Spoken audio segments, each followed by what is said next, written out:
Hello, good evening. You're welcome to this edition of the Significant Live broadcast.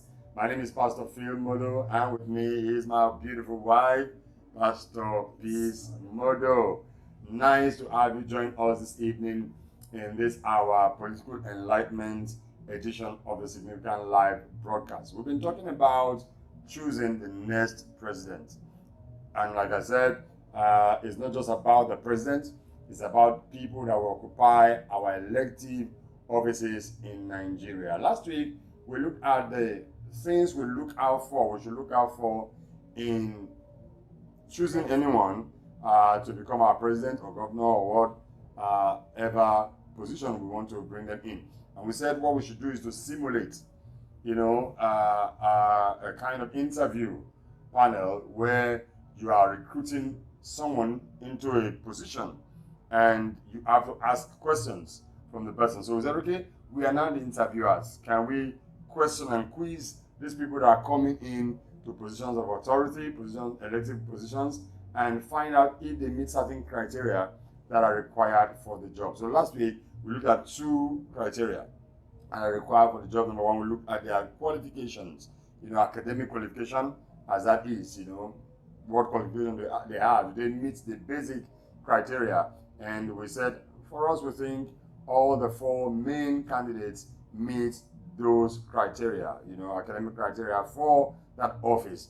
And secondly, we look at their experience, their antecedents, what have they done, And we also said for the four of them that are in top positions running for the presidency, they actually have done something. None of them have operated in the office of the president, but they've all occupied top positions in government, governors, vice presidents of the country. So for us, we think they score high in that area. Now, there are four other things we want to look at, which would normally, ask people who we're employing or recruiting into offices. We try to find out, if they score high in those four areas. Number one is character. Character is important, for any position you are employing or recruiting someone for. And it is important for, your office assistant you are recruiting. It is important for the accountant you are recruiting. It is important for the manager you are recruiting. Then it is important for the president, the office of the president. What do you think about that? Sure, it's very important because, like they say, you are employed for your ability and then you are fired for character. So that tells you character is very important. Very vital. And if one is without character, then you can't function in those offices, especially the ones we are looking at right now. Because for you to be a man of character, you must be a man that can be trusted with your words. All right? A man of your word. A man of your word. You must be a man of integrity. All right? You must be a man that people can vouch for. And when we say man here, we're talking about man and woman. Yes, alike. All right? So they must not be people with questionable character. All right? Yeah. But we don't want people who have, history that they will make Nigeria to be seen as an unserious country.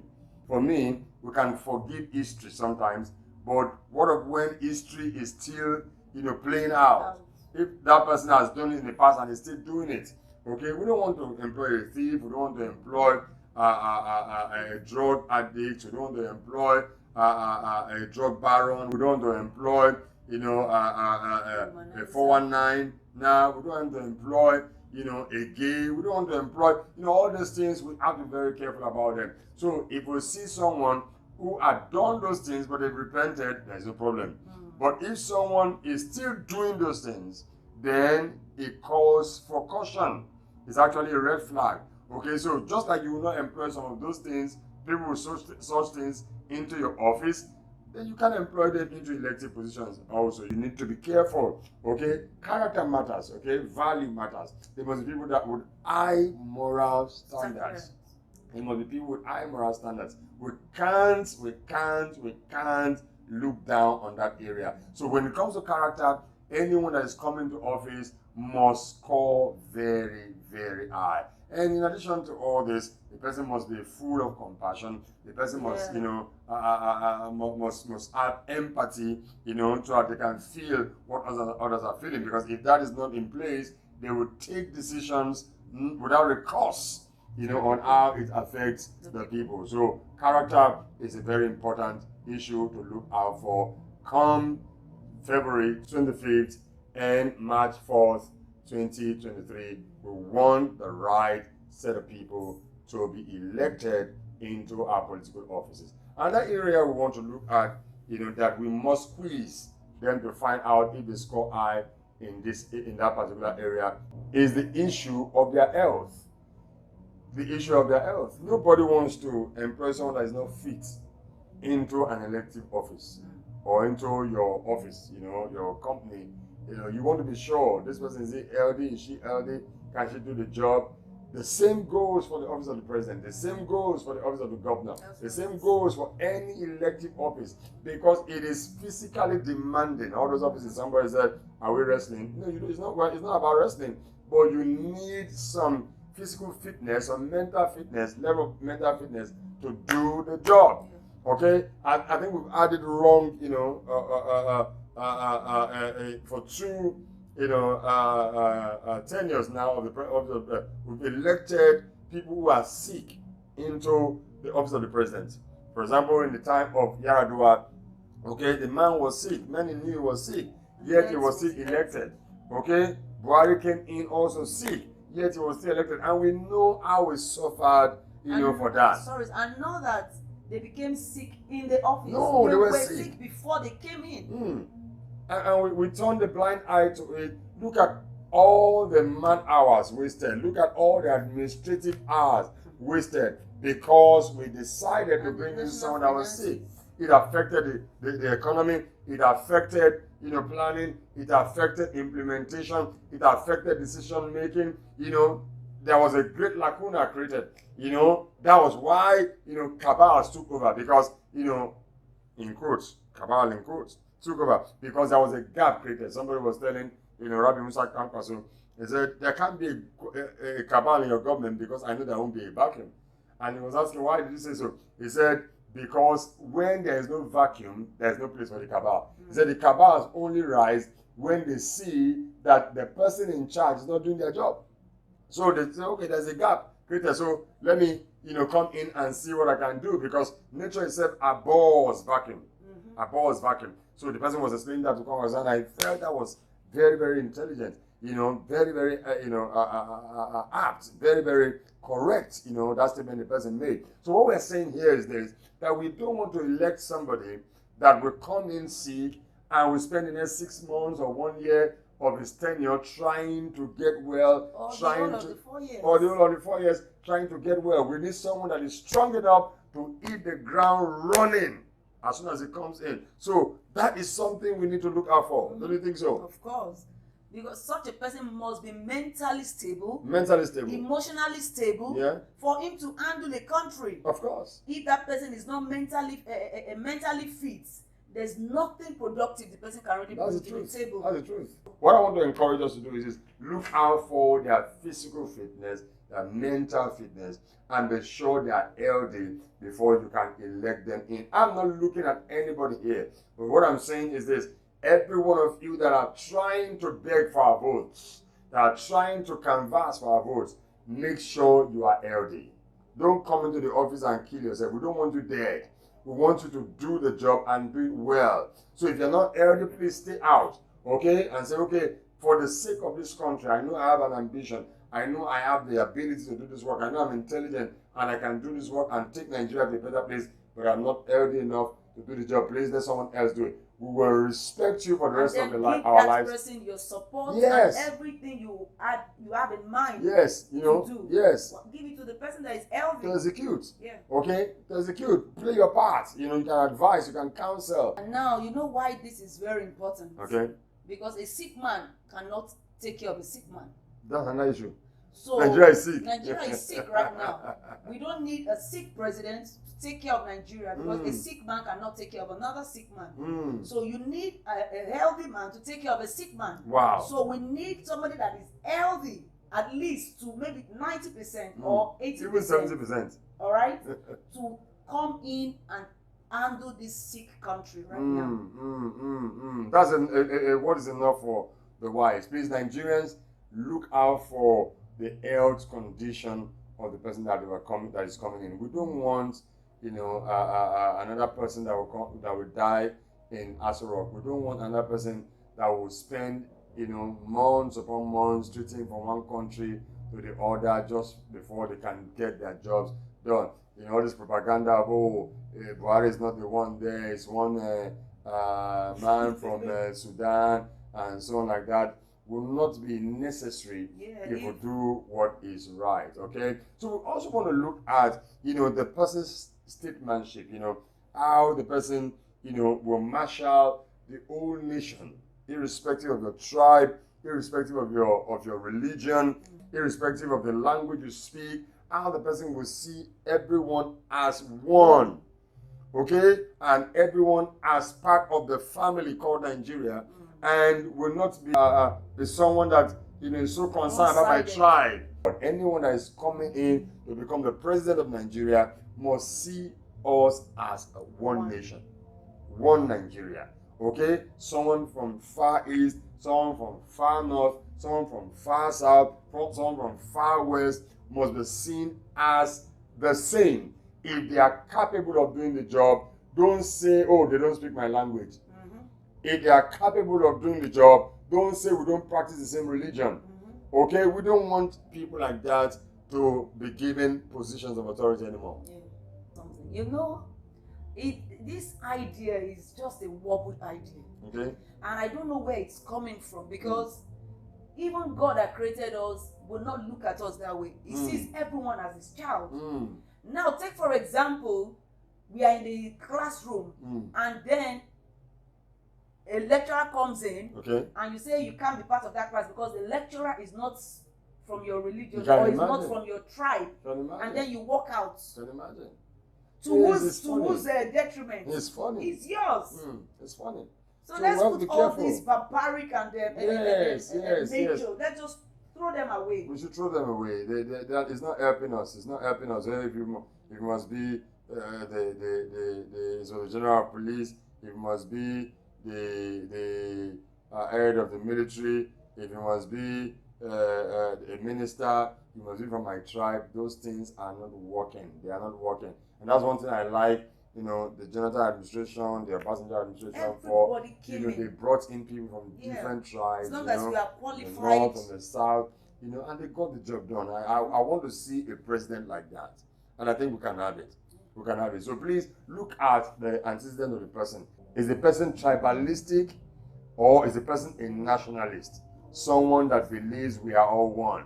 Is the person a religious fanatic, or someone that can see all religions as one? Okay, that is the kind of person, or those are the kind of people. Even if you don't see all religion as one, every man has the right to practice what he wants. His own religion, that's it. So respecting for it. You respect everyone for their religion and their beliefs. I was hearing a story, from Rabbi Musa Konkoso on this national debate on Sunday, and he was talking about how President Obasanjo appointed someone who came and instead of using his Bible, using the Bible or the Al-Quran for his own swearing, it was his own. It is on, that they use for, custom or blessing, okay, that the man carried, for his own swearing in. And, Obasanjo respected him as an African traditional religion practitioner and gave him a chance. It doesn't matter what you are worshiping,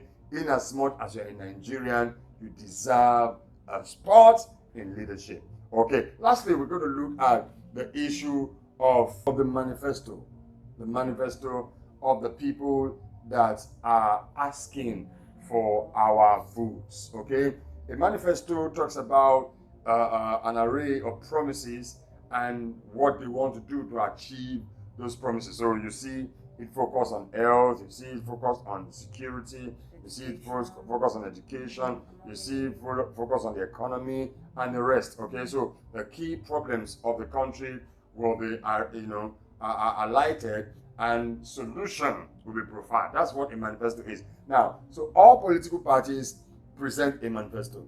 Okay, every presidential candidate has a manifesto. Okay, but what we've noticed in the past is they give this manifesto, but they don't fulfill most of it.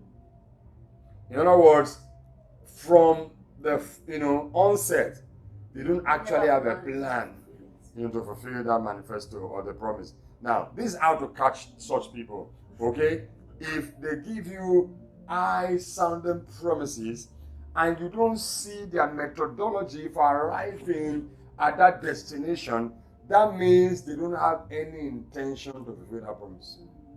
You must have a plan, a roadmap to get into Rome before we can say you will definitely take us to Rome.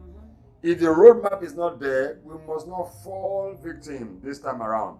So what we should do is this: look for experts, Nigerians. Let's look for experts that can help us x-ray these manifestos that these people have presented. Okay, what is this manifesto talking about? How do they intend to arrive at their destination? And if their plan is not satisfactory, let those experts tell us so that we can just ditch those people and ditch their plans, because we know that they will only come there with all those high promises and not achieve enough or achieve anything. Now, there are people who have analyzed these manifestos. I was watching on Channels TV. You can go online and search for it on YouTube, analysis of the manifestos of the presidential candidates. And this man was talking about the four major candidates, three major candidates. He was talking about Obi, he was talking about Atiku, and he was talking about Tinubu, and was talking about their plans. One of them said he just has a plan to spend more, and there was no really concrete plans on how to even earn this money is going to spend. So they were thinking maybe taxation and so on like that. Okay, but I think this time around we don't need someone that wants to spend more. We need someone that wants to actually cut down on spending. We need someone that wants to actually manage our monies. We need someone that wants to actually repay our debts. We need someone that wants to actually build the economy so that the economy can thrive, bounce back, and the people can become gainfully employed. They can set up companies and businesses of theirs, and they can really thrive. Okay, we need someone like that. Okay, so this man analyzed the all three of them, and from the analysis, I think there's none that is actually bad, but some call for caution. And I think Nigerians, before voting for them, we must tell them to apply caution in those areas where caution is required. It's very important. But this time around, we don't want sweet talkers anymore. We don't want smooth talkers anymore who will deceive us into voting for them without any concrete plan. Please join us for a 4-day prayer event towards the general election. We'll be starting on Sunday, the 19th of February 2023 by between 10 a.m. to 11 a.m. 1 solid hours of prayer, which happens to be our online service time. Okay, then on Monday, the 20th, Tuesday, the 21st, and then we'll end it up on Wednesday, the 22nd of February. Powerful prayer. Our points will be raised unto our God. Okay, on Sunday is 10 to 11, like I said, but on Monday till Wednesday will be 7 to 8 o'clock in the evening, Nigerian time. Please join us to pray as we raise this prayer request to God, asking Him to help us choose the right sets of people, asking Him to help us expose the wrong people, asking Him to help us, give the people that is going to put in position the right mind to serve the country, and many other prayer points. We want to pray for God to help us destroy all demonic and diabolic intentions towards that election. So you can't afford to miss this prayer. Please join us Sunday, the 19th to Wednesday, the 22nd of February for this prayer meeting, okay, towards the general election. Till we meet again next week, Wednesday. Stay blessed, and remember, Jesus is coming soon. Bye for now.